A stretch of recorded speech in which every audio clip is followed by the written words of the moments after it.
ఓం శ్రీ గురుభ్యో నమః. హరి ఓం. శ్రుతిస్మృతిపురాణానామాలయం కరుణాలయం భగవత్పాదశంకరం. ఓం నమస్తస్మై భగవతే అర్హతే సమ్యక్ సంబుద్ధాయ మాసి మాసి కుశాగ్రేణ బాలో భుంజీత భోజనం న సంఖ్యాత ధర్మాణం కలామర్హతి షోడశీం. ఇక్కడ బుద్ధుడు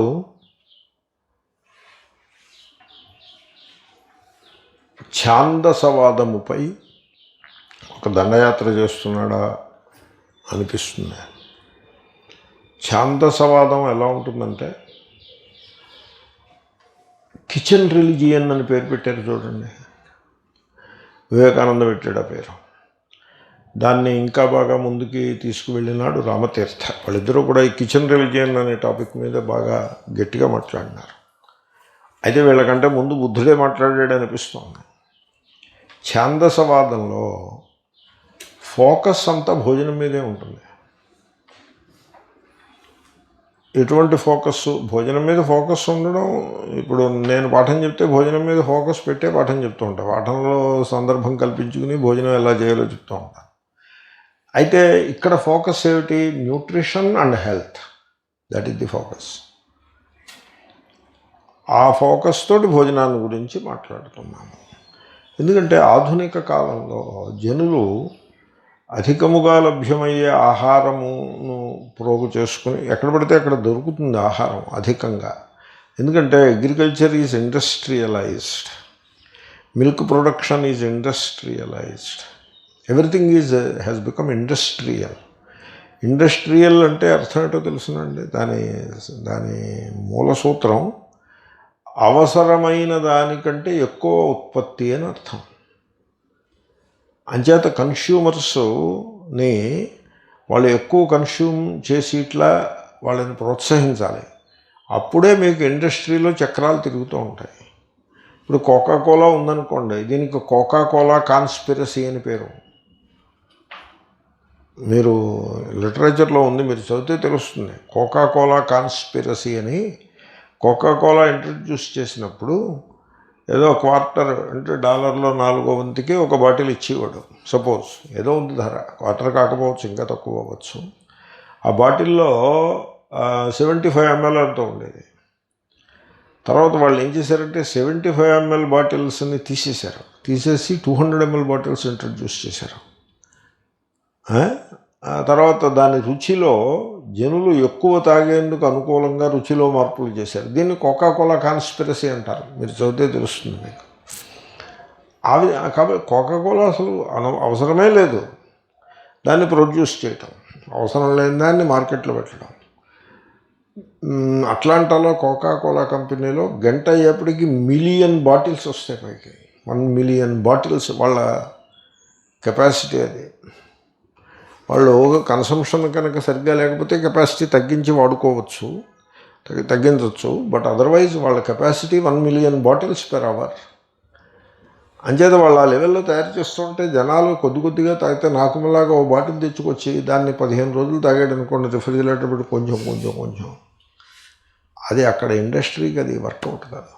కాబట్టి ఇండస్ట్రియల్ సొసైటీలు, ఇండస్ట్రియలైజ్డ్ సొసైటీస్, వీటిలో వస్తువులు అవసరమైన దానికంటే ఎక్కువగా ఉత్పత్తి అవుతూ ఉంటాయి. ఆహారం కూడా అట్టిదే. అంచేత జనులు అధికంగా ఆహార పదార్థాలని ప్రోగు చేసుకుని వాటిని అధికంగా భక్షించడానికి అలవాటు పడుతుంటారు. తర్వాత ఇండస్ట్రీ వాళ్ళు ప్రాఫిట్ ఓరియంటెడ్గా ఉంటారు తప్ప ప్రజల హెల్త్తో వాళ్ళకేం సంబంధం లేదు. వాళ్ళు ప్రజల హెల్త్ కోసం ఏం లేరు వాళ్ళు. ఈ దృష్టి ఇదంతా నేను పైకి తీసుకొచ్చి ఆహారాన్ని మీరు న్యూట్రిషన్ అండ్ హెల్త్, ఈ 2 ఎలిమెంట్స్ని ప్రధానంగా పెట్టుకుని మీరు ఆహారం తీసుకోవాలని నేను చెప్తూ ఉంటాను. ఛాందసవాదం ఎలా ఉంటుందో తెలుసిన? అనేక డాగ్మాస్ ఉంటాయి ఆహారం చుట్టూ, అనేక అంధవిశ్వాసములు అల్లుకుని ఉంటాయి ఆహారం చుట్టూ. కాదండి, వాళ్ళ ఆ రకంగా నమ్మడంలో గుడ్ పాయింట్ ఉంది. ఉదాహరణకి వాళ్ళు పసుపు వాడేవారు, ఇప్పుడు పసుపు చాలా మంచిదని సైన్స్ కనుక్కుంది, సాంబార్లో పసుపు వేసేవారు అని మన వాళ్ళు చెప్తూ ఉంటారు. That is a coincidence. అర్థమైందా మీకు? కోఇన్సిడెన్స్. మరి చింతపండు వాడేవారు సాంబార్లో, చింతపండు ఆరోగ్యానికి మంచిది కాదని మరి సైంటిస్టులు చెప్తున్నారు. ఇప్పుడు దీన్ని ఏం చేస్తాం? కాబట్టి ఇప్పుడు ఋషి చింతపండు వాడమని చెప్పాడు కనుక అజ్ఞానం అంటావా, లేకపోతే పసుపు వాడమన్నాడు కనుక జ్ఞానం అంటావా? లేదండి, ఋషులు పసుపే చెప్పారు కానీ చింతపండు చెప్పలేదు, మరి నువ్వెందుకు చింతపండు సాంబార్లో వేస్తున్నావు? కాబట్టి హైలీ డాగ్మాటిక్. ఎక్కడైనా కొంత మంచి దాంట్లో ఉన్నట్లయితే, అల్లం, చింతపండు ఇలాంటి మంచి ఏదైనా మీకు అక్కడక్కడ కనపడినట్లయితే, that is either coincidence or ఆ చెప్పిన వాళ్ళు ఎవరో కొంచెం తెలుసున్న వాళ్ళు ఆయుర్వేద విద్వాంసులు ఎవరో చెప్పుంటారు. దాన్ని అది ఇంట్రడ్యూస్ అయ్యి అది అలవాట్లోకి వచ్చింది, కానీ వాళ్ళు చెప్పినవన్నీ యథాతథంగా కరెక్ట్గా ఏమీ అమల్లోకి రాలేదు. వాళ్ళు చెప్పినవి కొద్దిగాను, చెప్పనవి అనేకము వచ్చాయి. కాబట్టి ఆహారము విషయంలో ఛాందసవాదము గలదు. ఆ ఛాందసవాదం ఎలా ఉంటుందంటే, ఆహారాన్ని తయారు చేయటంలో ఛాందసవాదం ఉంటుంది, దాన్ని ఎలా తయారు చేయాలి అనే దాని మీద ఛాందసవాదం ఉంటుంది. బ్రాహ్మణుడే ఉండాలి అప్పుడే తింటాడు ఆయన, బ్రాహ్మణుడు కానివాడు వండితే తినడు, రాజు క్షత్రియ కులానికి చెందినవాడు వండినా తినడు, తర్వాత బ్రాహ్మణ పత్ని సుమంగళే వండితే తింటాడు, వితంతు వండితే తినడు. వీళ్ళ మోహం వచ్చా, వీళ్ళందరినీ కూడా గోడ కుర్చీలు వేయించినా చాలదు. వితంతు వండితే తింటాడు, కానీ ఆమె ముండనము చేయించుకున్న వితంతు అయితేనే తింటాడు, లేకపోతే తినడు. ఇంకా చెప్పడం ప్రారంభిస్తే చాలా కష్మలంగా ఉంటుంది.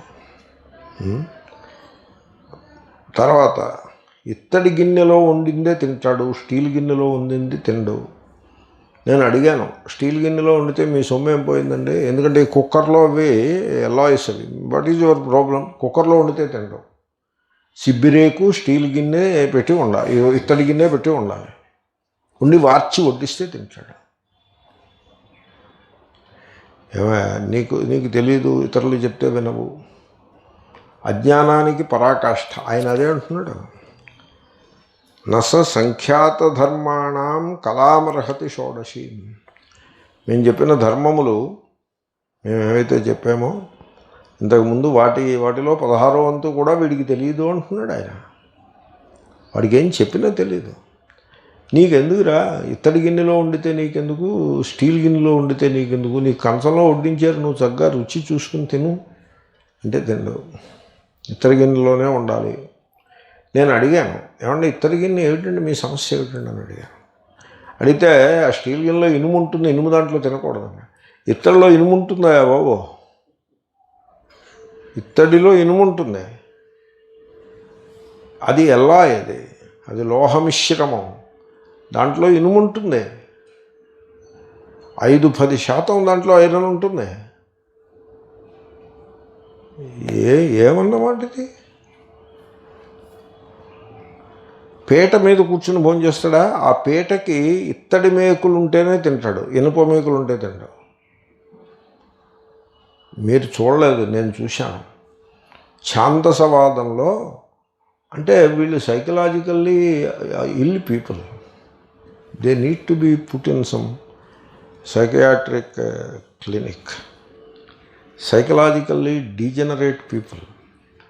లేకపోతే ఏమిటి, పీట మీద ఇత్తడి మేకులు ఏమిటండి, ఇనుప మేకులు, ఇత్తడి మేకులు, వాట్ డిఫరెన్స్? పీటకి 4 మేకులు ఉంటాయి, మీకు అసలు అర్థమవుతుందా? దాని మీద ఈ కిచెన్ రిలీజియన్ ఇలాగే ఉంటుంది. తర్వాత ఇంకా ఉల్లిపాయ ఉండకూడదు. ఆయుర్వేదంలో ఉల్లిపాయ ఉంటుంది, మరి దానికి ఏం చెప్తాం? ఉల్లిపాయ ఎందుకు ఉండకూడదు చెప్పు. జైనులు అంటే వాళ్ళు బండ రూలు పెట్టుకున్నారు, నేల పైన పండిందే తప్ప నేల లోపల ఉన్నది మేము తినము అని వాళ్ళు బండ రూలు పెట్టారు. ఆ రూలు కూడా దానికి అప్లై చేయొచ్చు. అంచేత వాళ్ళు ఆలు తినరు, ఉల్లిపాయ తినరు. వీళ్ళు ఈ ఛాందసులు వీళ్ళు ఆలు తింటారు, వీళ్ళు ఉల్లిపాయ తింటారు. What is their problem? ఆలు తింటారు, పెండలం తింటారు, చేమ తింటారు, కంద తింటారు, ఇవన్నీ తింటారు, ఈ దుంపలన్నీ తింటారు. కంద మూల ఫలాలను కూడా అంటారు కూడా. రాముడు కూడా తిన్నాడని చెప్తారు. Amazing, amazing and amazing. వాళ్ళకి ఆ ఉత్తమోత్తమైన ధర్మములు ఏవైతే ఉన్నాయో వాళ్ళు ఎరుగరు, వాళ్ళు మూర్ఖంగా ఉంటారు. అదే ఆహారం తయారు చేయటం, ఇంకా భోజనం చేయటం. వీళ్ళు ఏం పెట్టారంటే కృచ్ఛ్ర చాంద్రాయణ వ్రతములు అని పెట్టారు. దాని మీద అటాక్ ఆయన. ఇప్పుడు ఒక అమ్మాయి ఉంటుంది, 20 ఏళ్ళకి భర్త పోతాడు. అమ్మాయికి 8వ ఏటో 6వ ఏటో పెళ్లి చేస్తారు. అప్పట్లో మార్టాలిటీ రేట్ ఎక్కువ ఉండేది. వాడికి టీబీయో కలరాయో వస్తే పోవడమే. ఇంకా దానికి ఏదైనా వైరల్ ఇన్ఫెక్షన్ వస్తే దానికి మందు మాకు ఏం లేదు, పోవడమే. అటు నుంచి అటే ప్లేగ్ ఇలాంటివి వచ్చేవి. వాడు పోయాడు. జనరల్లీ లేడీస్కి biological it is the creation. Ladies have a better life span than men. That is the creation is like that. Ladies they live longer. అంచేత ఈ అమ్మాయికి 20 ఏళ్ల వయస్సు ఇప్పుడు ఆవిడ ఏం ఆవిడ గుండు గీయించి కూర్చోబెడతాడు ఇంట్లో, ముండనం చేయించి కూర్చోబెడతాడు. ముండనం ఎందుకు? స్త్రీ సౌందర్యం కేశపాశమునందు ఉంటుంది. అంచేత సౌందర్యం కనపడకూడదు. ముండనం చేసేస్తే సౌందర్యం కనపడదు. అప్పుడు ఆమెను వంటింట్లో వంటలు చేయడానికి వాడుకుంటారు. ఆమె పని ఏమిటంటే పొద్దున్న లేచి, అందరికంటే ముందు లేచి ఇల్లు తుడిచి వాకిలి ముగ్గులు వేసి వంటింట్లో బ్రేక్ఫాస్ట్లు టిఫిన్లు ఇవన్నీ. శ్రీపాద సుబ్రహ్మణ్య శాస్త్రి గారి కథలు చదివితే మీకు తెలుస్తుంది, కందుకూరు వీరేశలింగం పెద్దలు గారి రచనలు చదివినా మీకు తెలుస్తుంది. ఆమె వండిన ఆహారం ఆమె తినకూడదు. ఆమె చప్పిడి పిండి ఉప్పుడు పిండి మాత్రమే తినాలి. ఎందుకని? ఆహారం తింటే ఆ వయస్సుకి ఏవో కామనలు కోరికలు బయలుదేరుతాయి. అంచేత ఆహారం కట్టి పారేస్తే ఇంకా అలా శిథిలం అయిపోతే, బతికినంతకాలం చిక్కిపోతే ఇంకా కోరికలే ఉండవు. తిండి దృష్టి తప్ప ఇంకే దృష్టి ఉండదు, అలా పడి ఉంటుంది. అందుకోసం ఒక పూటే తినాలి, 2 పూటలు తినకూడదు. ఆ ఒక పూట కూడా చప్పిడి పిండి తినాలి, ఉప్పుడు పిండి తినాలి. తర్వాత ఏకాదశి నాడు ఉపవాసం చేయాలి, 2 ఏకాదశిలో కూడాను. ఎవళ్ళు ఈ 20 ఏళ్ళ అమ్మాయి, చిన్న వయసులో వాళ్ళు తినే వయస్సు అండి. అప్పుడు ఉపవాసం పెద్దవాళ్ళు ఎడవాళ్ళు ఉపవాసాలు, కానీ వాళ్ళు రాళ్ళు తింటే అరిగించుకుంటారు. ఆ అమ్మాయిని ఉపవాసాలు చేయమంటాడు. తర్వాత ఇదొకటి, ఈ ఉపవాసాలు చేయమన్నవాడు చేయడు. మీరు అది గమనించారో లేదో అని. వాడు ఏం చేస్తాడంటే గారిలో అరిసెలు వేసుకుని భోజనం చేస్తాడు. చేయమన్నవాడు చక్కెర పొంగల్, కట్టె పొంగల్ ఇవన్నీ భక్షిస్తాడు. వీళ్ళు ఉపవాసం చేయాల్సి ఉంటుంది. వితంతువులను మధ్వ సంప్రదాయంలో బాగా కఠినంగా చాలా పెయిన్ఫుల్గా ట్రీట్ చేయడం ఉన్నది. స్మార్త సంప్రదాయం అని ఒకటి ఉన్నది, దాంట్లో కూడా చాలా బ్యాడ్గా ట్రీట్ చేస్తారు. వైష్ణవుల్లో ఎలా ట్రీట్ చేస్తారో నాకు ఐడియా లేదు. They must be doing very similar thing. ఈ ఛాందసవాదులందరూ ఇలాగే ఉంటారు. వాళ్ళు వితంతువులని బతకనివ్వరు. అంచేతనే ఈ వితంతువులందరూ బెంగాల్ నుంచి పారిపోయి బృందావనం వస్తారేమో అనుకుంటారు. బృందావనం నిండా వాళ్ళే ఉంటారు. అక్కడ హరే రామ్ అంటూ ఉంటే వాళ్ళు భోజనం పెడతారు. I don't know. ఈ ఛాందసవాదము. తర్వాత ఇంకా అసలు పాయింట్ నేను మొత్తం బ్యాక్గ్రౌండ్ అంతా చెప్పాను. ఆయన మరి చెప్తున్న దానికి కృచ్ఛ్ర చాంద్రాయణ వ్రతము చేయాలి. ఎవడు చేయాలి? వితంతువులు చేయాలి. కృచ్ఛ్ర చాంద్రాయణ వ్రతం తప్పకుండా చేయాలి. అలా ఉండేది మా చిన్నప్పుడు కూడా నేను విన్నానటువంటి మాటలు. ఇప్పుడు అది it has become out of fashion. నేను వితంతువులు దాని గురించి చెప్పుకుంటుంటే కూడా విన్నాను. నేను చిన్న కుర్రాడిగా ఉన్నప్పుడు కూడా సంస్కృతం బాగా చదువుకుని ఉండడం చేత అప్పుడు కూడా ఇలాంటి ఆలోచనలు ఏమైనా ఉండేవో మొత్తానికి నాకు గుర్తుంది. నేను ఒకళ్ళిద్దరిని చేసిన వాళ్ళని ఎరుగుదును కూడా. వాళ్ళు కార్తీక మాసంలో చేస్తారు. అది కార్తీక నక్తాలు ఏమిటరా, నక్తాలు పెట్టుకున్నావా ఏమిటి నువ్వు అని అడుగుతారు. నక్తం అంటే రాత్రిపూట 2 మెతుకులు తింటారు, ఇంకా పొగలు తినరు. అలాగే చిక్కిపోతూ ఉంటారు, నడుము వంగిపోయి. సో అది ఎలా తినాలంటే రోజుకు ఒక ముద్ద చొప్పున పెంచుకుంటూ తినాలి. మొదటి రోజు ఒక ముద్దే తినాలి. రాత్రి చంద్రుణ్ణి దండం పెట్టుకుని ఒక ముద్ద తినాలి. చంద్రోదయం అయ్యాక. చంద్రోదయం ఒకలాగా ఉండదు, అది అలా మోయితూ ఉంటుంది. దీనికి చాంద్రాయణ వ్రతం. మళ్ళీ రెండో రోజు మళ్ళీ చంద్రుడికి దండం పెట్టుకుని 2 ముద్దలు తినాలి, 3 ముద్దలు తినాలి. ఇది చాలా కఠినమైన వ్రతం కాబట్టి దాని పేరే కృచ్ఛ్ర చాంద్రాయణ వ్రతము. అలా తినాలి. ఆయన అంటున్నాడు, ఆయన వెటకారం చేస్తున్నాడేమో అనిపిస్తుంది నాకు. నువ్వు చేత్తో తినకురా, నువ్వు చేత్తో తినకు. అన్ని దర్భలు వేసి కూర్చుంటారు కదా ఈ వైదికులు, ఛాందసులు. దర్భలు ఉంటే కానీ వాళ్ళకి రోజు గడవదు. మా ఇంటికో ఛాందసుడు ఒక ఆయన వచ్చాడు, అడిగాడు, దర్భలు ఉన్నాయా? లేవండి బాబు, దర్భలు లేవు సార్ అన్నాను. ఏమయ్యా, దర్భలు లేకపోతే ఎలాగ ఇంట్లోనూ అని చెప్పేసి అన్నాడు. తెప్పించి పెడతానులేండి ఈసారికి ఇలా కానివ్వండి అని చెప్పాను. దర్భలు కుశలు అవి నువ్వు పని చేయి, నువ్వు చేతితోటి భోజనం చేయకు, ఆ కుశతోటి చేయి. దర్భ తీసుకో, దాన్ని సాంబార్ అన్నంలో ముంచు, ఎంత వస్తుందో అంతే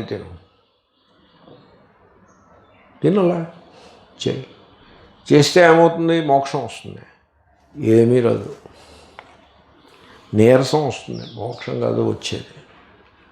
మోక్షం రావాలంటే జ్ఞానాన్మోక్ష, ధర్మాన్ని తెలుసుకుని ఆచరిస్తే మోక్షం వస్తుంది తప్ప ఇలాగంటే పిచ్చి వేషాలు వేస్తే మోక్షం రాదు. శరీరాన్ని కృషింపజేస్తే మోక్షం రాదు. ఈ మాట శ్రీకృష్ణుడు చెప్పాడు. తపస్సు పేరుతో ఎవళ్ళైతే శరీరాన్ని కృషింపజేస్తారో వాళ్ళు చేసే తపస్సు తామస తపస్సు అని చెప్పాడు. వాళ్ళు కృషింపజేసేది తమను తాము, వాళ్ళ అహంకారం కృషించుటలేదు, అహంకారం పెరుగుతోంది. ఆ లోపల ఉండే ప్రాణస్వరూపుడనైన నన్నే వాళ్ళు కృషింపజేస్తున్నారు అని అన్నాడు. కర్షయంతి అంటూ ఏదో, భూతస్థమాత్మానం అంటూ ఏదో ఉంది. తిండి మానేసి తమ లోపల ఉన్నటువంటి పరమాత్మను, వైశ్వానర రూపంగా ఉండే పరమాత్మను వీళ్ళు హింస పెడుతున్నారు. ఈ లోపల నేను ఈవేళ ఉపవాసం చేశానని అహంకారం. ఒక ఆయన వచ్చాడు. వస్తే, ఏమండి ఫలహారం మీకు వడ్డిస్తాను అంటే, ఏమమ్మా అలా మాట్లాడతావు? ఏం మాట్లాడుతున్నావో నీకు అసలు తెలుస్తోందా? ఈవేళ ఏకాదశి కదా, నేను ఉపవాసం ఉంటాను కదా, పలహారం గురించి మాట్లాడతావేమిటి అన్నాడు. భోజనం గురించి భోజనం వడ్డిందనా అంటే, ఎందుకు అంత పరుషంగా ఎందుకు? నేను ఇప్పుడు భోజనం చేయలేండి అని చెప్పచ్చు కదా. తను ఉపవాసం ఉన్నానని అది ప్రకటించడం. ఆయన ఉపవాసం చేస్తాడు, మహా ధార్మికుడు అనే సత్యాన్ని ఈ అమ్మగారు తెలుసుకోలేకపోవడం, అదేదో ఆమె జ్ఞానం అన్నట్టుగా మాట్లాడాడు. నేను ఒకసారి ఆశ్రమంలో భోజనం చేస్తున్నా, ఆశ్రమం లంచ్ రూమ్లో ఎవరో వడ్డిస్తున్నారు. ఈ ఆశ్రమాలు ఎలా ఉంటాయంటే, సన్యాసులకి కొంత ప్రాముఖ్యం ఇస్తారు, సన్యాసులకి స్పెషల్ సీట్స్ ఇస్తారు. ఆ సన్యాసుల పక్కన ఇంకో కొన్ని స్పెషల్ సీట్స్ ఉంటాయి. అవి ఎవరికో తెలిసిన ధనవంతులకు, ధనికులకు. మీకు అర్థమైందా పాయింట్? బాగా డబ్బులు ఇచ్చేవాళ్ళు. అంత డబ్బు మీద నడుస్తూ ఉంటుంది ప్రపంచం. సన్యాసులు కూడా డబ్బు ప్రధానంగానే పోతూ ఉంటుంది. పేరుకి సన్యాసం, ఆశ్రమాలు. మరి ఆశ్రమాలు నడవాలంటే డబ్బులు. ఇప్పుడు మీరు నాలాంటి పొట్టుగాడు అలా ఉండకూడదు, అందరూ సమానం అయితే మరి తీసుకురా, డబ్బులు నువ్వు పట్టుకురా. ఆమె 1,00,000 ఇచ్చారు ఆవిడ. నువ్వు ఇస్తావా 1,00,000? ఇవ్వలేను. మరి అయితే నోరు మూసుకుని భోజనం చేయి. అలా ఉంటాయి. ఈ 1,00,000 రూపాయలు ఇచ్చిన ఆవిడ వచ్చి ఆవిడని అక్కడ కూర్చోబెట్టారు. అమ్మ కూర్చోండి. ఇంక మిగతా వాళ్ళని ఎవరిని పిలవరు, మిగతా వాళ్ళు క్యూలో వెళ్ళి తెచ్చుకోవడం.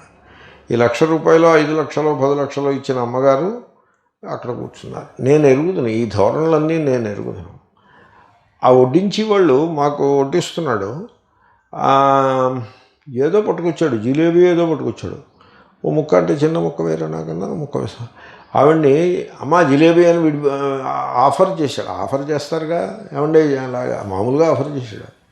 ఆవిడ వాడి కళ్ళలోకి చూసి, నేను ఈ మధ్యన స్వీట్లు తినడం మానేశానని నీకు తెలియదా, ఏమిటి జిలేబీ అంటే వెళ్ళవలకని చెప్పింది. అంత కోపంగా మాట్లాడింది. అంటే వాడు చిన్న పుచ్చుకుని లేచకపోయాడు. తర్వాత వాడు అంటే, నాకేం తెలుసునా ఆవిడ ఏం తింటుందో, వద్దని చెప్పేదానికి ఇది ఇలా దీన్ని క్రీస్తు మహాశయుడు కూడా ప్రస్తావించినాడు. క్రీస్తు, ఎందుకంటే ఓల్డ్ టెస్టమెంట్లో ఉపవాసాలు ఉన్నాయి. రంజాన్లో అక్కడ ఉపవాసాలు ఉంటాయిగా, అలాగే ఓల్డ్ టెస్టమెంట్లో జుడాయిజం క్రిస్టియానిటీ కంటే ఇస్లాంకి దగ్గరగా ఉంటుంది, దాంట్లో ఉపవాసాలు ఉన్నాయి. క్రీస్తు మహాశయుడు ఏమన్నాడంటే, ఎవడైతే ఉపవాసం చేసి తాను ఉపవాసం చేశానని నలుగురికి చెప్తున్నాడో వాడు ఉపవాసం చేసినట్లే కాదు అని చెప్పాడు ఆయన. సంథింగ్ సిమిలర్ టు దట్ చెప్పాడు. శర్మనంది మౌంట్లోనూ ఎక్కడో చెప్పాడు. కాబట్టి నువ్వు చేతులతో తింటే నీకు ఎక్కువ ముద్ద వస్తుంది ఆహారం, అప్పుడు ఇంకా కొంచెం బలం వచ్చేస్తుంది శరీరానికి. శరీరాన్ని కృషింపజేయడమే కదా జ్ఞానము, తపస్సు అంటే అదే కదా మరి. కాబట్టి నువ్వు దర్భ పొడకలతో పొడిచి తిను, అలా తింటూ ఉండు. నెలకోసారి ప్రతి నెల తిను. కార్తీక మాసం ఏమి ప్రతి మాసంలోనూ చేయి. అలాగా నువ్వు ఇలా ప్రతి మాసంలోనూ చేసినా, నువ్వు అలాగే దర్భ పొడకలతో అన్నం తిన్నా. చైనాలోనూ అక్కడను కట్టెలతో తింటారు, చాప్ స్టిక్స్తో తింటారు, బాగానే తింటారు. కానీ చూడడానికి ఏమనిపిస్తుందంటే చేతితో తింటే బాగా తింటున్న ముద్దలు తింటున్నట్టు, దర్భ పొడకలతో తింటే చాలా తక్కువ తిన్నట్టు అనిపిస్తుంది. ఏమిటో మరి బుద్ధుడు చెప్పి వాటల్ని నేనేవో 4ంటికి కనెక్ట్ చేసి చెప్తున్నా. ఈ రకంగా ఇలాంటి డాగ్మాటిక్ రూల్స్ అండ్ రెగ్యులేషన్స్ అని పాటించుట ద్వారా మతం పేరుతో ఎవడు మోక్షాన్ని పొందడు. వాళ్ళకి ధర్మాలు తెలియకుండానే ఉండిపోతాయి. ఏ ధర్మములు? పైన మేము చెప్తూ వచ్చిన సంఖ్యాత అంటే ఇంతకుముందు చెప్పబడిన ధర్మములు ఉన్నాయి కదా, అవేమీ అలాగే చెప్పారా సంఖ్యాత అంటేను. నేను చెప్పిన ధర్మములను ఏమీ తెలియకుండానే ఉండిపోతారు. అంతేకాకుండా ఆ ధర్మాల్లో 16వ వంతు కూడా వీళ్ళకి తెలియదు అని ఆయన దాన్ని తోసిపుచ్చినాడు.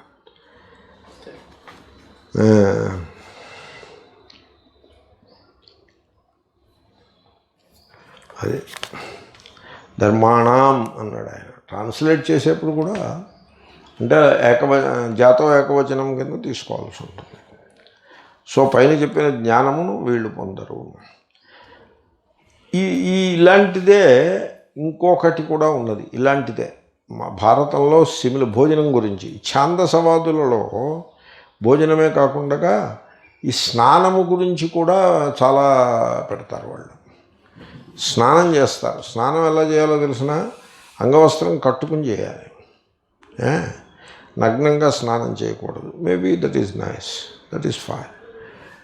తర్వాత స్నానం చేసేటప్పుడు తూర్పు వైపు తిరిగి స్నానం చేయాలి, నదిలోనే చేయాలి, ఇంటి దగ్గర చేయకూడదు, బకెట్తో చేయకూడదు, నదిలోనే చేయాలి. కాబట్టి వీళ్ళందరూ కూడా అక్కడ ఒక మురికి కాలం ఒకటి ప్రవహిస్తూ ఉంటుంది, దానికి నది అని వీళ్ళు పేరు పెట్టుకుంటారు, దాంట్లో స్నానం చేసేస్తారు. అది దాంట్లో మురికి నీళ్ళుగా అంటే వినిపించుకోరు. తూర్పు వైపు తిరిగి స్నానం చేయాలి కాబట్టి అక్కడ ఆ నదికి వెళ్ళి తూర్పు వైపు తిరిగి స్నానం చేస్తారు. తర్వాత స్నానం చేసే ముందు దాంట్లో మట్టి వేయాలి, స్నానం చేసిన తర్వాత దాంట్లో మట్టి తీసి నెత్తి మీద వేసుకోవాలి. అదంతా మురికిరా బాబు, అది క్లీన్గా లేదు. అదంతా కూడా ఇండియాలో all junk they put in to the flowing river. ఇండియాలో చిన్న చిన్న కాలువల్ని ఎవడు కాపాడతాడండి? గంగా నదిని మురికి కోపంగా తయారు చేసిన మహానుభావులు యమునా నదిని మురికి సూయేజ్లాగా తయారు చేసినటువంటి సొసైటీ అది కాలువని పరిరక్షిస్తుందా? కాలువ కాటన్ దొర తవ్వించిన కాలువ, దానికి కౌశికి అని పేరు. కౌశిక్ ఎందుకు అయిందని నేను అడిగాను. కుషిక మహర్షి తెచ్చాడు. కుషిక మహర్షి తేలేదు నీ తలకాయ, కాటన్ దొర తెచ్చాడు. అంటే దానికి ఆర్గ్యుమెంట్ ఏమిటో తెలుసిన, కాటన్ దొర కాలువ తవ్వినప్పటికే ఉందది ఆ మురికి కాలువ. మురుగు అంటే అగ్రికల్చరల్ ఆపరేషన్స్లో ఎక్సెస్ వాటర్ని తీసుకుపోయే డ్రైనేజీ కాలువ, అది కాటన్ దొర తవ్వించిన నాటికే ఉందది. ఆయన ఏం చేశాడంటే ఆ ఉన్నదాన్ని వాడుకున్నాడు. ఆయన అక్కడికి దాకా తీసుకొచ్చి కాలువను దాంట్లో కలిపి అది ఎంతవరకు వెళ్తుందో వెళ్ళి అక్కడి నుంచి మళ్ళీ తవ్వించాడు ఆయన. ఈ లోపల ఇది అధ్వాన్నంగా ఉంటే దాంట్లో పూడిక అది తీయించి దాన్ని బాగు చేయించి వాడుకున్నాడు ఆయన ఓ 10 మైళ్ళు.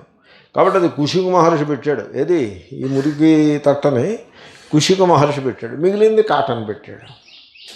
కాబట్టి కౌశికలో స్నానం చేస్తున్నాం మేము అని చెప్పేవారు మాకు చిన్నప్పుడు. మేము అలాగే పోయి దాంట్లో స్నానాలు చేసి వచ్చేవాళ్ళం. తర్వాత మహాభారతంలో దీని మీద ఇప్పుడు భోజనం మీద బుద్ధ భగవానుడు దండెత్తినట్టుగా అంటే భోజనానికి సిమిలర్గా ఉంటుంది కదా ఇది. అంచేతను నేను మీకు దృష్టాంతం చెప్పాను. మహాభారతంలో ఏం చెప్పారంటే ఆత్మా నది, నీవు స్నానం చేయవలసిన నది ఆత్మ. అంటే ఈరోజు ఉదయం సమాధానము అదే ఆత్మ అంటే. సమాధానం మెడిటేషన్ చేశారు కదా, అది స్నానం అంటే. మరి నీరే ఆత్మయే నది అయితే, ఆత్మ అంటే చైతన్యం, నది అయితే నీరేమిటి? సంయమ తోయపూర్ణ, సంయమము అనే నీటితో నిండి ఉన్నది. సంయమము అంటే ఇంద్రియ వ్యాపారములను విరమించుట, మనస్సు నిశ్చలముగా నుండుట, కళ్ళతో చూచుట, చెవులతో వినుట ఇత్యాదులను కట్టిబెట్టి దాన్ని సంయమము అని అంటారు. యోగులు త్రయమేకత్ర సంయమ అని ఇంకో డెఫినేషన్ ఇచ్చారు. వాళ్ళ డెఫినేషన్ అలాంటి పెట్టండి. సంయమ అంటే ఇంద్రియములకే వాడతారు సంయమమును. ఇంద్రియ సంయమము అంటే ఇంద్రియ వ్యాపారములను కట్టిపెట్టుట. అప్పుడే మీకు ఆత్మ ప్రకాశిస్తుంది. అంచేత అదే నీరు అన్నాడు. సంయమ తోయ పూర్ణ సత్య హ్రద. ఈ నదిలో అక్కడక్కడ గుంటలు ఏర్పడతాయి. ఈ ఆత్మ అనే నది యందు సత్యమే గుంటలుగా ఉన్నది. శీల తట, నదికి ఒడ్లు ఉంటాయి. ఈ ఆత్మ అనే నదికి సచ్చరిత్ర అంటే మనం చదువుకున్న సద్ధర్మాల పైన చదువుకుంటూ వచ్చాను చూసారా, సచ్చీలము మనం చదివాం ఇంతకుముందు ధమ్మపదంలో. అదియే ఈ నదికి ఒడ్లు, మంచి నడవడి, మంచి చారిత్రము. దయోర్మిహి, దయ ఈ నదికి కెరటములు. తత్రావగాహంకురు పాండుపుత్ర, అటువంటి ఆత్మ అనే నదిలో స్నానం చేయవయా పాండుపుత్ర అంటే ధర్మరాజా. నా వారినా శుద్ధ్యతి చాంతరాత్మ, నీళ్లతో స్నానం చేస్తే శరీరం శుద్ధి అవుతుంది తప్ప నీళ్లతో స్నానం చేస్తే అంతరాత్మ అంతఃకరణము శుద్ధి అవ్వదు.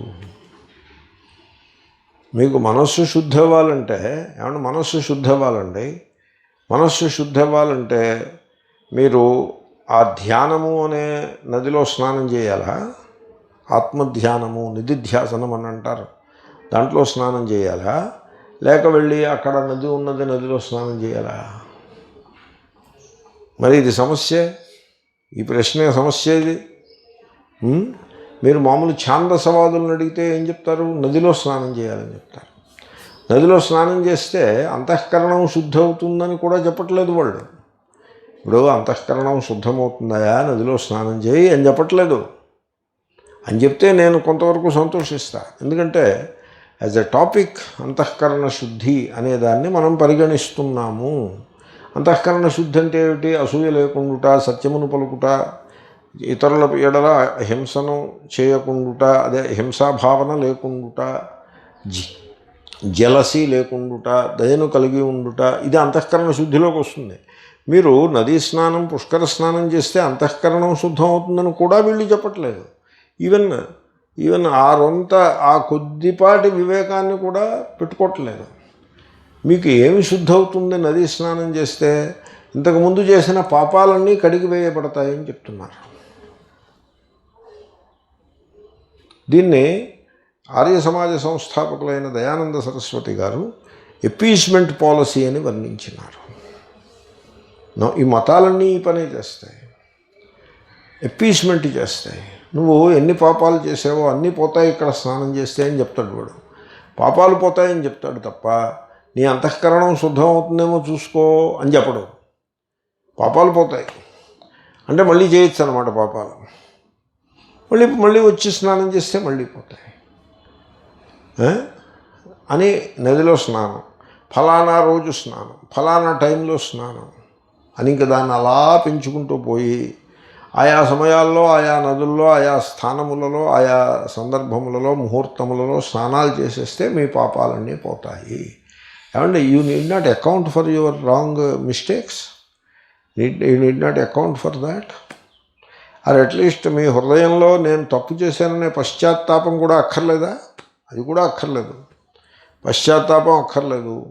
You need not pay for your deeds, you need not account for your deeds, you need not repent for your deeds.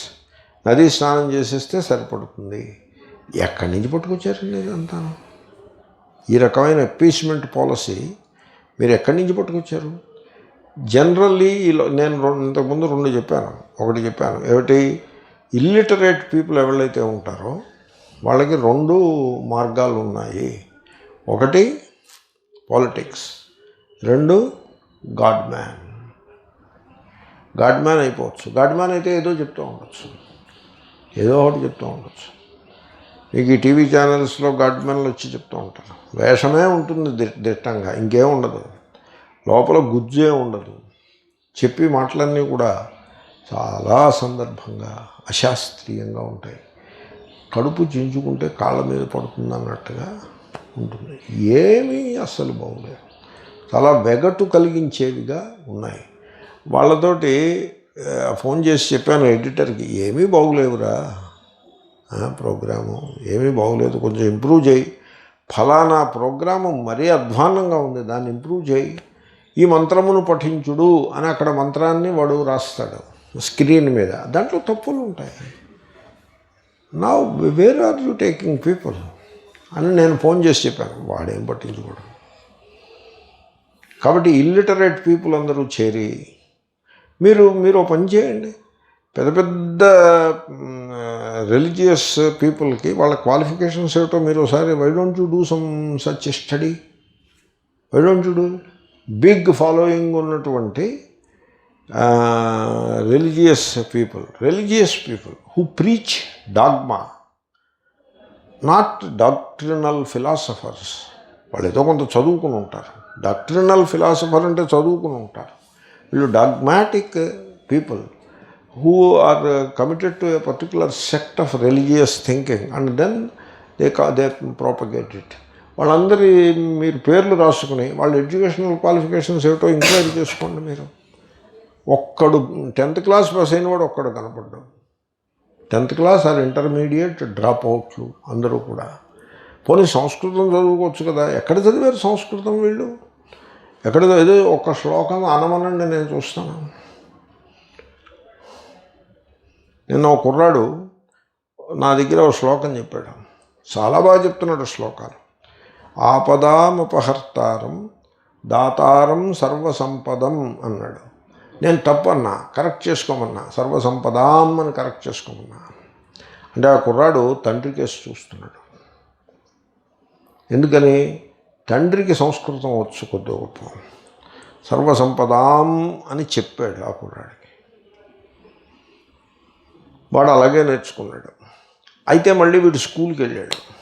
స్కూల్లో అక్కడ స్కూల్ అంటే ఇదే రిలీజియస్ శ్లోకాలు అవి చెప్పించే వాళ్ళు ఉంటారు. అక్కడికి వెళ్ళాడు. పిల్లల్ని వాళ్ళు ఎంకరేజ్ చేస్తారు కదా, పిల్లల చేతను భగవద్గీత పఠనము ఇలాంటివి ఏవో చేస్తూ ఉంటారు. Some kind of encouragement for children, మన ధర్మాన్ని నేర్పడం కోసం. అక్కడికి వెళ్ళాడు. అక్కడ ఒక టీచర్ ఉన్నారు. ఆయన ఈ శ్లోకాన్ని చెప్పారు. ఆయన సర్వసంపదం అని చెప్పారు. వీడు సర్వసంపదాం అని వీడు ఇంటి దగ్గర నేర్చుకున్నాడు. అక్కడ సర్వసంపదం అని చెప్పారు. కుర్రాడు తెలివైన వాడు. ఇంటికి వచ్చాడు. డాడ్, మళ్ళీ మొన్న డాడ్ ఈ శ్లోకం చెప్తే డాడ్ కరెక్ట్ చెప్తే, dad you don't know, don't talk. ఎందుకంటే వాడికి టీచరు పర్ఫెక్ట్. డాడ్ కంటే టీచర్ అంచేత ఆ శ్లోకంలో ఆ దగ్గర చెప్పినప్పుడు సర్వసంపదం అని చెప్పాడు నాతోటి. చెప్పి డాడీ కేసు చూస్తున్నాడు. అదిగో వచ్చింది శ్లోకం అని. నేను అన్నాను దిద్దుకోలేదు వాడు. ఎందుకంటే వాడు చిన్న కుర్రాడు, 5-6 ఏళ్ల కుర్రాడు. వాడికి టీచర్ చెప్తే కానీ దిద్దుకోడు. ఆ టీచర్ యొక్క జ్ఞానం మీరు ఆలోచించండి. ఆపదాం షష్ఠీ బహువచనం అని తెలియదు ఆ టీచర్కి. కర్తృకర్మణో కృతి చాలా దూరం. అసలు ముందు షష్ఠీ బహువచనం అని తెలీదు. ఆపదామపహర్తారం అని ఉంది కదా, దాతారం సర్వసంపదం అంటుంది. నేను అనడానికి నాకు మనస్సు కష్టం అనిపిస్తోంది. ఆపదాం లాగే సర్వసంపదాం షష్ఠీ బహువచనం ఉండాలి. ఎవరికి చెప్తారు ఈ మాటలు మీరు? వీళ్ళు illiterate, they don't know anything, therefore they become the religious heads. వాళ్ళు ఇటువంటి డాగ్మాస్ని ప్రచారం చేస్తూ ఉంటారు. కాబట్టి నా వారినా శుద్ధ్యతి చాంతరాత్మ. కాబట్టి మీరు నదీ స్నానం చేయండి, పవిత్ర భావనతో చేయండి. నదీ రూపంగా ఈశ్వరుడు ప్రవహిస్తూ ఉన్నాడు, ఈశ్వరుని యొక్క ఒకానొక రూపం అది అని ఆ విధంగా చేయండి. ఈశ్వరుని యొక్క మహిమను, విభూతిని ఆ నది యందు మీరు గుర్తించండి. ఆ సర్వాత్మభావానికి దగ్గరికి రండి. సరైన ఉపాసనా పద్ధతి ఇది. అలా చేయండి. తద్వారా మీ అంతఃకరణము శుద్ధమవుతుంది. ఎక్కడైనా ఉందా ఈ మాట ఇప్పుడు నేను చెప్పింది? అది అది ఆ మాట చెప్పాలంటే వాడు చదువుకున్నవాడు అయి ఉండాలి. వీళ్ళు చదువుకున్న వాళ్ళు కాదు కదా. డాగ్మాకి చదువే ఉంది, గడుసుతనం ఉంటే సరిపడుతుంది. అంటే ఆ కన్నింగ్ నేచర్ ఉంటే చాలు. అంటే దీంట్లో కన్నింగ్ ఏముందా? మరి దట్ ఇస్ ది కన్నింగ్. ఎలా చెప్తే జనులు ఇంప్రెస్ అవుతారు అని దట్ ఇస్ ది కన్నింగ్. కాబట్టి సో నేను I gave a parallel example. భోజనం చుట్టూ అల్లుకున్న ఛాందసవాదమును బుద్ధుడు ఖండించాడు. దానికి ప్యారలల్గా నదీ స్నానం చుట్టూ అల్లిపెట్టిన ఛాందసవాదాన్ని కూడా నేను జోడించినాను. అలా ఎందుకు చేయాలి నేను? Why should I do that? ఎందుకు చేశానో చెప్పమంటారా? ఇలాంటివి కేవలం భోజనం దగ్గర మాత్రమే కాదయ్యా, ఇంకా కొన్ని అంశములలో కూడా ఇటువంటి బూజు పట్టిన భావజాలము ఉన్నది. మీరు గమనించండి అని మీకు దృష్టాంతం కోసం చెప్పాను.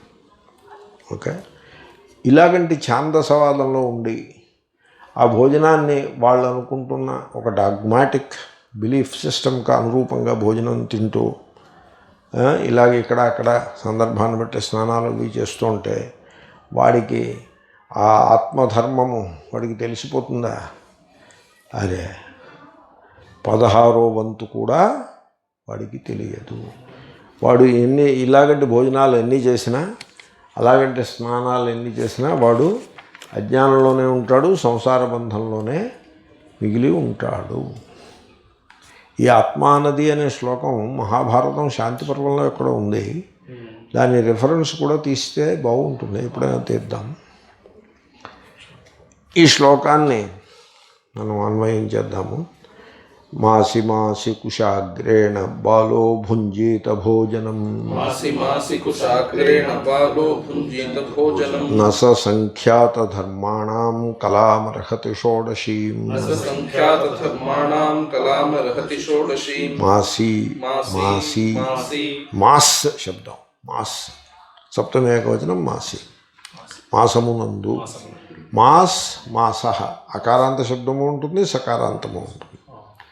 కుశాగ్రేణ బాల భుంజీత భోజనం నా సహ సంఖ్యాతధర్మాణం కలాం అర్హతి షోడశీం. బాల అవివేకి మాసి మాసి ప్రతి మాసమునందు కుశాగ్రేణ దర్భపుల్లతో భోజనమును భుంజీత చేయుగాక. let him eat with this stick. That doesn't make him a great జ్ఞాని. అంటే ఇది ఎలాగుంటుందంటే ది సర్కిల్స్ ఆఫ్ ఇగ్నరెన్స్. ఆ ఇగ్నరెన్స్ వాడిని చుట్టేసి ఉంటుంది. భోజనం దగ్గర ఇగ్నరెన్స్ వాడిని చుట్టేస్తుంది. వస్త్రం దగ్గర ఇగ్నరెన్స్ వాడిని చుట్టేసి పెడుతుంది. తర్వాత స్నానం ఇగ్నరెన్స్ చుట్టేసి ఉంచుతుంది. అన్ని చోట్ల ఇగ్నరెన్స్ వాడిని అలాగా కేశధారణ అక్కడ. అంటే సందర్భానుసారం ఇప్పుడు కొన్ని కల్చరల్ ఉంటాయి, విచ్ ఈజ్ ఓకే. ఇప్పుడు ఇండియన్ కాంటెక్స్ట్లో కాటన్ ధరించుట ఆ ట్రాపికల్ దానికి అనుకూలము. తర్వాత ఇండియన్ డ్రెస్ ఒకటి ఉంటుంది. I'm not saying against that. ఇప్పుడు వస్త్రం ఉందనుకోండి, అది ముట్టుకుంటే మైల పడిపోతుంది. ఎలా మైల పడుతుంది? వస్త్రం మైల పడాలంటే ఏమవ్వాలి? ఏదో మురికో ఏదో వచ్చి దాని మీద పడితే మైల పడుతుంది. అంతేగాని ఇప్పుడు ఈ సోఫాని నేను మైలు పడిపోయాను, అది ఎలాగా? హౌ? ఏమైనా కరోనా వైరస్ కూడా అంతల్లా పాకదు. ఈ మైల పాకినట్టుగా కరోనా వైరస్ కూడా పాకదు. సర్కిల్స్ ఆఫ్ ఇగ్నరెన్స్ అలా డాగ్మాటిక్గా అలా పెరుగుతూ పోతాయి. ఒక ఆయన ఏదో యజ్ఞం ఏదో చేసుకుని రేపు ఎప్పుడో యజ్ఞం ఏదో సోమయాగం ఏదో చేయాలి. ఎవడో వీళ్ళ జ్ఞాతి అంటే ఇంటి పేరు సేమ్ ఉంది, అది జ్ఞాతి అంటే. వాడు ఎక్కడో హైదరాబాద్లోనో లేకపోతే భోపాల్లోనో పోయాడు. కాబట్టి ఇంక వీడి యజ్ఞం మానేయాలి. వీడికి సూతకం వచ్చింది. ఏమిటి సూతకం అంటే? వీడు అపవిత్రుడైపోయాడు, మైల పడిపోయాడు. ఏమిటి మైల? వాటిది మైల అదే. ఏమన్నా హైదరాబాద్లో ఎవడో పోయాడండి, వీడు విశాఖపట్నంలో ఉన్నాడు, హైదరాబాదులో ఎవడో పోయాడు. ఆ పోయినవాడు వీడికి దూరపు బంధువు. నిజానికి తెలియదు వాడు ఎవడో వీడికి. బంధువు అని ఎలాగ మీరు తేల్చారు అంటే ఇంటి పేరు సేమ్ ఉంది. ఓఆర్నిత ఇంటి పేరు సేమ్ ఉన్నవాళ్ళు ప్రపంచంలో చాలామంది ఉంటారండి. ఇండియాలోనూ కాదు, సేమ్ ఉంది. కాబట్టి ఇప్పుడు వీళ్ళు మైలుపడిపోయారు. కాబట్టి మ్యారేజ్ పోస్ట్పోన్. రేపు అవ్వాల్సిన మ్యారేజ్ పోస్ట్పోన్ చేస్తే ఆ కన్యాదాత ఏమైపోతాడండి? వాడి బతుకు ఏమైపోతుంది? అంతే, పోస్ట్పోన్ అంతే. There is no way to change it. ఆ రకంగా ఆ ఇగ్నరెన్స్, సర్కిల్స్ ఆఫ్ ఇగ్నరెన్స్ అలాగా వైడన్ అవుతూ ఉంటాయి.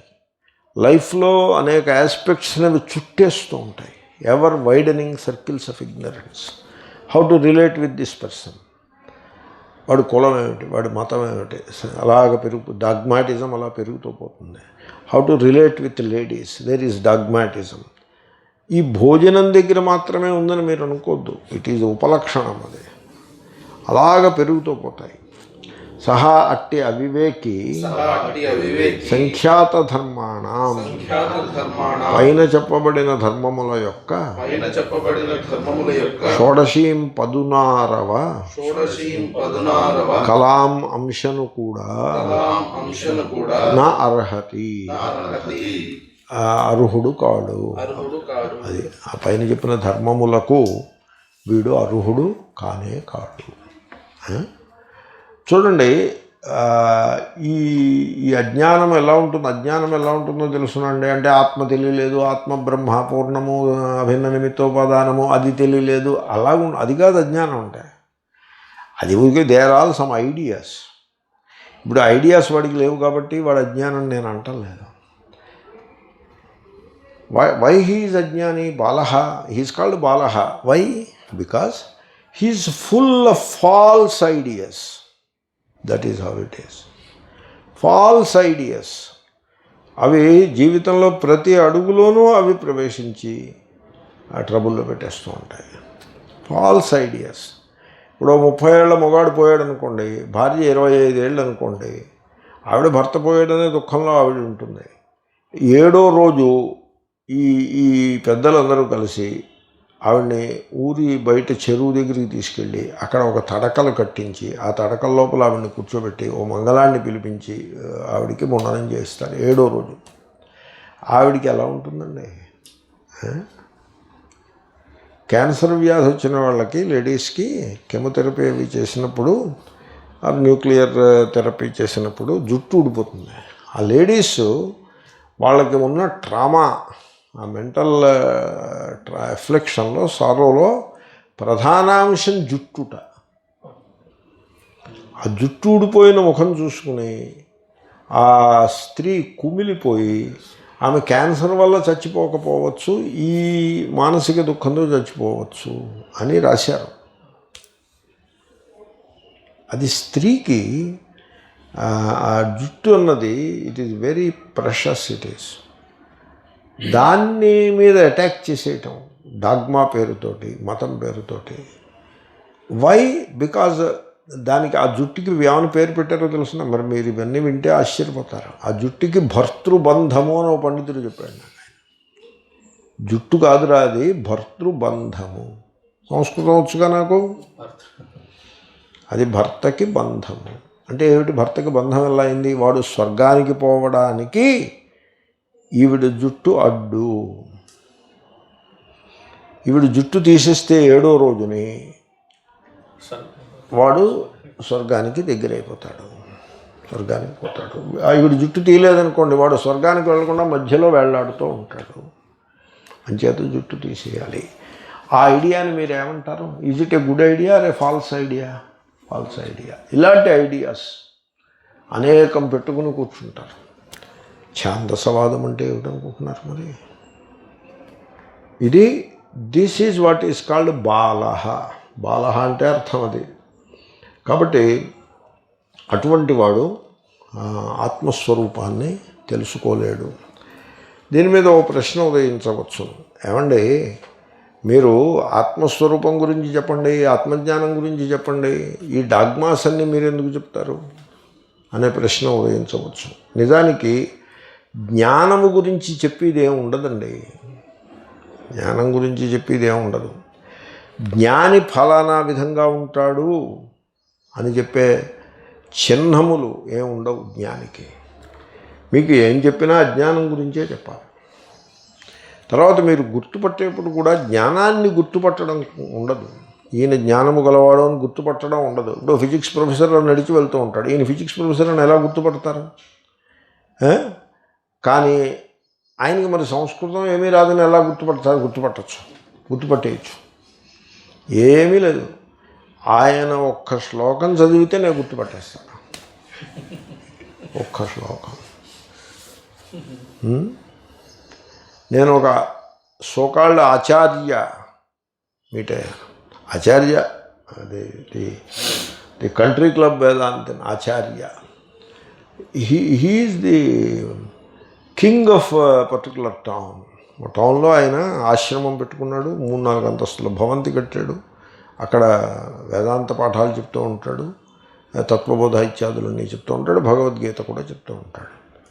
మంచిది, ఏముంది, సన్యాసి బాగా చెప్తాడు, ఏముంది, అక్కడ వాళ్ళందరూ నేర్చుకుంటూ ఉంటారు. మన హిందూ ధర్మానికి అదొక ప్రతిష్ట అని నేను సంతోషంగా గుడ్ అయిపోయింది. నేను అటేటో పోతున్నాను ఆ దారిని. ఈయన భగవద్గీత గురించి ఉపన్యాసం చెప్పన్నారు. ఆయన 2 శ్లోకాలు చదివి ఉపన్యాసం చెప్తున్నాడు మైకులో. ఆ 2 శ్లోకాలు నా చెవిలో పడ్డాయి. అప్పుడు ఓర్ని తస్సదియ, నువ్వా ఆచార్యుడివి, నువ్వు వాళ్ళకి చెప్తున్న పాఠం ఇలా ఉందిరా ఓర్ని అని నాకు వెంటనే అర్థమైపోయింది.